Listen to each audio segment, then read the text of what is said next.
আমি আপনাদেরকে বুকে হাত দিয়ে একদম লাউডলি এবং প্রাউডলি যে কথাটা বলতে পারবো, বাংলাদেশের দ্বিতীয় কোনো খামারি যদি এই ধরনের কথা বলতে পারে, তাহলে এই জগতে ইনস্ট্যান্টলি কথা বলার মতো কর্মক্ষমতা, যোগ্যতা, অভিজ্ঞতা এই তাজরুলের মতো অন্য 10টা ভাইয়ের থাকতে হবে। কবুতর ক্রয় করার জন্য ব্যাকুল হয়ে গেছেন, একটু প্রশ্ন করার মতো চিন্তা ভাবনা করেন। যার কাছ থেকে কবুতর ক্রয় করতে চাইতেছেন, তার কাছে আদৌ কি এই কবুতরটা অ্যাভেলেবল জাত আছে কিনা, অ্যাভেলেবল পেয়ার আছে কিনা। আপনি একজোড়া বাচ্চা নিচ্ছেন, সেই বাচ্চা থেকে যদি নর্মালি কনফার্ম না হয়, সেই বাচ্চাটাকে আপনি এক্সচেঞ্জ করাইতে পারবেন কিনা। চাইলে আমি তাজুল ভাইয়ের মতো করে অন্য একটা প্ল্যাটফর্ম থেকে যে কবুতর ক্রয় করতেছেন, সেই ভাইয়ের কাছ থেকে কি আপনি চাইলে একটা কবুতর অসুস্থ হয়ে গেলে, একটা কবুতর নষ্ট হয়ে গেলে, একটা কবুতর ডিম বাচ্চা না করলে, সেই কবুতরটা পরিবর্তন করে নিয়ে আর একটা কবুতর নিয়ে কি আপনি পেয়ার আপ করতে পারবেন কিনা।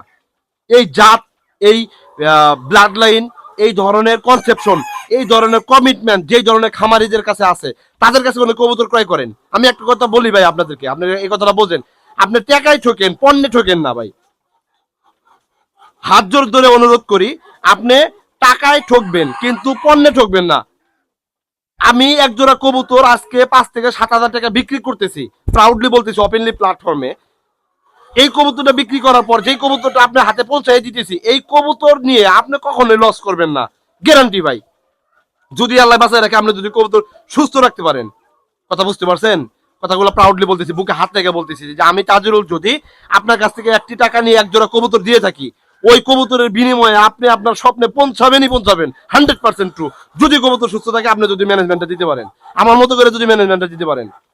প্রাউডলি কথাগুলো বলতেছি, কথা বলতেছি শরীরে লোন দাঁড়িয়ে যেতেছে। আপনারা এই যে ফোন করে জানাইতেছেন আমারে, টিকটক আইডির ভাই আমার নাম্বার দেওয়া আছে, আপনারা ফোন করে জানান ভাই একজনের কাছে কবুতর ক্রয় করার জন্য টাকা টাকা দিছি, টাকা দেওয়ার পরে নাম্বার ব্লক করে দিছে। যে ভাই তো আপনি এত বেহুশ কেন হয়েছেন? একটু ধরে তো ধরেন না, একটু ঘাটেন তাকে, একটু ইউটিলাইজ করেন যে আদৌ কি তার লবটা আছে কিনা, সে এই কবুতরটা পালন করে কিনা, তার কাছে এই কবুতরটা 5 জোড়া কবুতর আছে কিনা দেখছেন কখনো? ভিডিও কলে ফোন দেন, ভিডিও কলে ফোন দিয়ে তার লবটা দেখার চেষ্টা করেন, দেখবেন না। আমার কাছে ফোন দেওয়া ভাই একজনের কবুতর দেন, কত টাকা নেবেন, টাকার অফার করেন। টাকা দিয়ে আপনি আমাকে কিনতে পারবেন, আমার ব্রেন কিনতে পারবেন, আমার ম্যানেজমেন্ট কিনতে পারবেন। তো এই ভিডিওগুলো করতেছি, ম্যানেজমেন্টের কথা বলা আছে, ম্যানেজমেন্ট গুলো শেখেন। কোন ধরনের কবুতরকে কোন ধরনের খাবার দিবেন, কোন জাতের কবুতর আপনি চয়েস করবেন, কোন কবুতরটা কিনলে আপনি খামার করতে পারবেন, কোন কবুতর নিয়ে আপনি খামার করতে পারবেন না, এটা বুঝছেন, জানেন, শোনেন, তারপরে কবুতর ক্রয় করার চেষ্টা করেন।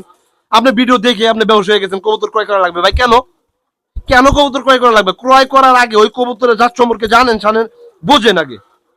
ওই কবুতর নিয়ে আপনি কাজ করতে পারবেন কিনা, ওই কবুতর নিয়ে তাজুল ভাইয়ের মতো করে ডিম বাচ্চা বের করতে পারবেন কিনা, এই যোগ্যতাটা আপনার আছে কিনা।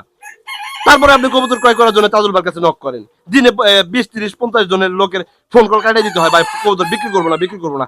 কারণ কথা বলে তার কবুতর পালন সম্পর্কে ন্যূনতম অভিজ্ঞতা নেই ভাই। তার কাছে কেমনে কবুতর বিক্রি করি বলেন? ধরেন এক জোড়া কবুতর আপনার কাছে 5,000 টাকা নিয়ে আমি এক জোড়া কবুতর দিলাম, দেওয়ার পরে আপনি ওই কবুতর পালন সম্পর্কে ন্যূনতম অভিজ্ঞতা রাখেন নাই, কোনো জ্ঞানই নেই আপনার। আপনি ওই কবুতর নিয়ে নাকি আদৌ কি রেজাল্ট বের করতে পারবেন? আচ্ছা, রেজাল্ট যখন বের করতে পারবেন না, তখন আপনার মুখ থেকে বেরো হবে তাজুল ভাই আমার কাছ থেকে 5,000 টাকা নিছিল, এক জোড়া কবুতর দিছে, যে কবুতরটা তাজুল ভাই দেখাইছে যে কবুতরটা সঠিকভাবে ডিম বাচ্চা করে, অথচ আমার কাছে আসার পরে ডিম বাচ্চা করতেছে না। আপনি একটা মনে করেন যে হজবরল একটা পরিবেশ তৈরি করে ফেলাইবেন ওয়ান টাইম, এটা কারণ আপনি টাকাতে কবুতর ক্রয় করেছেন, এটাই না বিষয়। তো এই কবুতর ক্রয় করার আগে আপনার অভিজ্ঞতাটা অর্জন করার দরকার ছিল বেশি।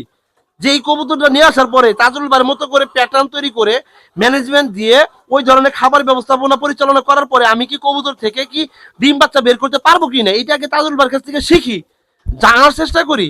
অন্য যারা অভিজ্ঞতা সম্পন্ন লোক আছে খামারি, এজ এ খামারি হিসাবে আমি বলতেছি যে তাদেরকে একটু ব্রাউজ করেন, একটু সার্চ করেন, গুগলিং করেন, ইউটিউবিং করেন, আপনি একটু জানাশোনার চেষ্টা করেন, তারপরে কবুতর কেনার বিষয়টা ভাবেন। ভাই অস্থির হইেন না প্লিজ, প্লিজ অস্থির হইেন না। এই জগৎটাকে আপনারা আর বিভ্রান্ত ছড়াইন না, আপনারা নষ্ট করেন না। আপনার মতো আমার মতো একদম হিউজ পরিমাণ বেহুর যারা হয়ে গেছি, আবেগে আপ্লুত যারা হয়ে গেছি, তাদের জন্যই আমাদের মতো কিছু প্রতারক চক্র জন্ম নিছে, যারা কিনা অনলাইনে কবুতর কেনা বেচার কথা বলে অগ্রিম টাকা নিয়ে তারপরে নাম্বার ব্লক করে দেয়, যোগাযোগ বন্ধ করে দেয়, এবং কি আপনার কাছে প্রমাণিত হয় যে না অমুক ভাই ভালো না, তমুক ভাই ভালো না। ভাই কেন ভালো না, সেটার জন্য আগে সলিউশনটা বের করতে হবে। সলিউশনটা হয় যে জায়গায় আমরা যেহেতু আবেগে আপ্লুত হয়ে অধিক পরিমাণে বেহুশ হয়ে গেছি, যার কারণে আমার সাইড থেকে অন্য একটা ভাই সেই সুযোগটাকে গ্রহণ করতেছে, কাজে লাগাইতেছে, যার কারণে আপনার কাছে আমার কাছ থেকে টাকা হাতায় নিয়ে যাওয়ার পরে মোবাইল অলওয়েজলি কন্টাক্ট ইজ ব্লক। কথা বুঝতে পারছেন? সো আমি বলবো, রিকোয়েস্ট করে বলবো যে ভাই কবুতর ক্রয় করার আগে অন্তত পক্ষে সেই খামারিকে একটু যাচাই বাছাই করুন, তার কবুতরের লট আছে কিনা এটা আপনি দেখুন।